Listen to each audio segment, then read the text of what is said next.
માંગરોળ તાલુકાના બગસરા ખેડના નિવૃત્ત ફૌજી નાથાભાઈ લખમણભાઈ પરમાર જે સુબેદાર રેન્કથી ભારતીય સેના એએમસી આર્મી મેડિકલ કોરમાંથી 30 વર્ષ સર્વિસ કરી મા ભૂમિની રક્ષા કરી પોતાના માદરે વતન પરત ફરતા ગ્રામજનો દ્વારા ડીજેના તાલે રાષ્ટ્રીય ગાન સાથે વાજતે ગાજતે ભવ્ય સ્વાગત કરવામાં આવ્યું હતું।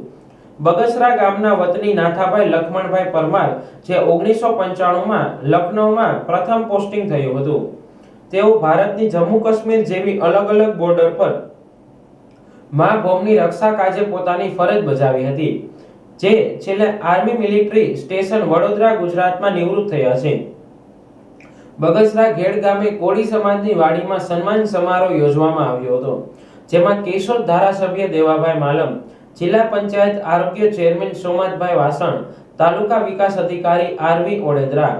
તાલુકા ભાજપ પ્રમુખ અરજણભાઈ આંત્રોલિયા તેમજ ગામના સરપંચ અને ખાસ જૂનાગઢ જિલ્લાના માજી સૈનિક પ્રમુખ અને